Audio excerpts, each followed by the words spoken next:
O Senhor nos confiou tempo, colocou em nossas mãos, porque o Senhor é o Senhor do céu e confiou a terra aos homens. O tempo passa sobre a terra, no céu.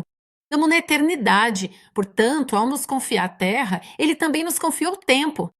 E é por isso que eu amo aquele versículo que diz para resgatar o tempo, no sentido de que às vezes nós realmente perdemos tempo, vamos falar a verdade.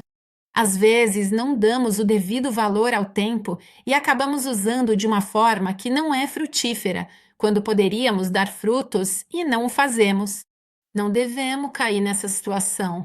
Tenho que fazer, tenho que fazer, tenho que fazer. Isso não, porque a vida é um dom de Deus e devemos aproveitá-la. Mas por que vivemos? Qual é o propósito da nossa vida? O que eu quero ver na nossa vida? Qual é o resultado que eu quero, ao qual eu aspiro chegar na minha vida junto com o Senhor? Naturalmente, quais são os desejos que Ele colocou no meu coração? E acima de tudo, não posso continuar usando meu tempo como fiz até agora, se quero mudar minha vida. Não posso fazer as mesmas coisas de antes se eu pretendo mudar.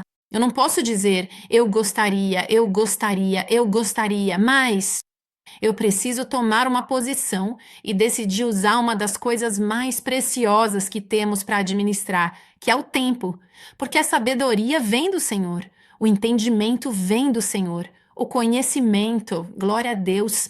Nós nos esforçamos, mas precisamos aprender a colocar as prioridades certas no nosso tempo. Porque muitas vezes eu ouço: não, eu não tenho tempo para isso, não, eu não consigo fazer isso. Mas isso não é verdade. Uma verdade.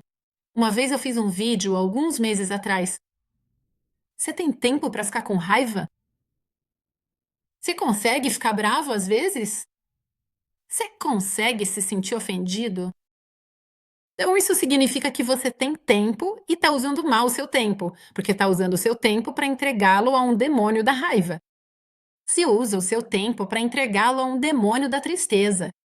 Se usa o seu tempo para pensar no passado, usa o seu tempo para fazer outras coisas. Então não podemos dizer que não temos tempo. Gente, não é verdade que não temos tempo, só que a gente administra conforme aquilo que decidimos.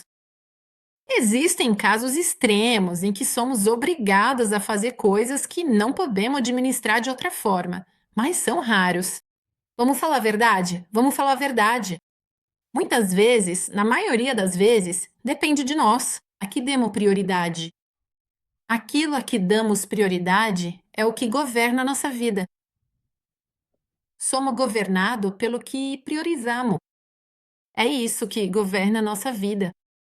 Então, quando vocês forem falar sobre tempo com as pessoas, precisam lembrar disso. Como é importante a gestão do tempo. Agora, nós vivemos em um tempo Cronos, e existe o tempo Cronos e o tempo Kairos. O tempo Kairos de Deus é quando ele intervém no nosso tempo. Nós temos o Cronos, que é o tempo cronológico, e depois existe o Kairos de Deus, ou seja, aquele tempo perfeito, onde Deus intervém, onde Deus determinou que certas coisas aconteçam. Por exemplo, vou dar um exemplo sobre o templo. Jesus, antes da fundação do mundo, foi feito o acordo de que Jesus viria, certo? Em um certo momento, nas Escrituras diz: quando os tempos se cumpriram, Jesus veio, certo? Então, o que isso significa? Significa que há um tempo para cada coisa, como diz Eclesiastes, que é determinado por Deus. Existem coisas que nós não podemos mudar, porque ninguém se colocou em oração, ninguém fez vigílias de oração para fazer Jesus descer do céu. Ou não? Eles se reuniram para fazer Jesus descer do céu? Não, pelo contrário, foram 400 anos. Durante 400 anos não se ouvia mais a voz de Deus. De Malaquias até a vinda de Jesus, não havia mais profetas, não havia mais nada por 400 anos. Imagina só! Mas aquele era o tempo perfeito, então, quando os tempos se cumpriram, aí se manifestou o Filho de Deus. Portanto, existem coisas que são imprescindíveis, independentemente das nossas decisões, independentemente das nossas orações. Existem coisas que já foram estabelecidas. O fim dos tempos foi estabelecido, o arrebatamento foi determinado no tempo que o Senhor disse. Existem coisas que não podem ser mudadas porque já estão estabelecidas, mas nós temos o livre-arbítrio na nossa vida. E o que acontece? Quando usamos o livre-arbítrio focando no tempo, avaliando-o em termos de eternidade, no sentido de que tudo está consumado, no sentido de que a glória de Deus nos pertence, em tudo aquilo que conhecemos, que sabemos e que repetimos continuamente, se avaliarmos o nosso tempo. Segundo os termos eternos, a obra consumada na cruz, segundo a glória de Deus que deseja se manifestar em nossa vida. Ele espera por nós porque temos à disposição todo o Espírito Santo. Então, ele está esperando por nós. Assim, conseguimos entrar numa gestão diferente do tempo. As nossas prioridades mudam, tudo encontra o seu lugar. O sobrenatural divino que Deus preparou para nós. Consegui passar a ideia? Falei muito rápido? Ou será que existe alguma questão relacionada à lógica do tempo, digamos assim? Precisamos adotar uma lógica temporal diferente, porque um dia vale por 1000 anos e 1000 anos valem por um dia. Em um dia com o Senhor, posso fazer o que não consegui fazer em 10 anos. Olha, muitas vezes tente fazer, tente fazer, tente fazer, assim como escrevi sobre meditação. Esta manhã eu fiz o impossível, por isso me comprometi, eu tentei, agora tentei novamente, eu fiz isso, eu fiz aquilo. Não consegui porque você permaneceu no Senhor. Você permaneceu no Senhor porque, se você permanece no Senhor, o Senhor te sugere, faça aquilo ali, e você resolve na hora. Então, tempo e permanecer com o Senhor andam juntos. Ok, e aqui vemos justamente um evento.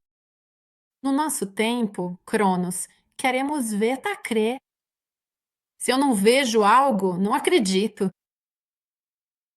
No tempo Kairos de Deus, isto é, na gestão do tempo de Deus. Portanto, na gestão. Quando pensamos na eternidade, primeiro acreditamos e depois acreditamos. E então nós vemos. Por quê? Acreditamos em amém. Oh, tudo bem. Amém, amém. Porque acreditamos em algo que já aconteceu, que é o sacrifício perfeito na cruz, todas as bênçãos espirituais nos lugares celestiais em Cristo, tudo que o Senhor já nos providenciou, que não vemos nesta terra, não vemos. Neste Cronos, no céu, ele já está presente. E o que aguarda Cronos? Ou seja, o que devemos esperar? Que o nosso Cronos se encontre com o Kairos de Deus, ou seja, com o tempo de Deus. Dizemos, Senhor, eu creio, eu creio, eu creio. E o Senhor diz, aqui está. Se acreditou, então agora é CZ. É assim que o céu funciona. É assim que o nosso tempo funciona. Quando nós cremos, nós vemos. Nós estamos acostumados a ver para crer. É o contrário. O reino de Deus sempre funciona ao contrário. Porque quem veio nos convencer de que o Senhor não consegue, que o Senhor ainda não fez, que o Senhor não é capaz, talvez não pense em você, talvez não cuide de você o suficiente. E todas essas coisas que pensamos, que não vamos conseguir, todas essas coisas é o inimigo que nos convence. Nenhuma dessas coisas que eu disse são bênçãos. Lembrem-se, se não é uma bênção, não vem de Deus. Se aquilo que você pensa não é uma bênção para você, não vem de Deus. Não vem de Deus. Então, vamos deixar que Deus possa manifestar sua divindade, sua perfeição, seu plano perfeito, acreditando antes de ver, que é o fundamento do versículo da fé. E hoje a Sônia Putito não está aqui. Mas senão eu teria dito, Sônia, se você nos assistir depois, Sônia, me diga o versículo.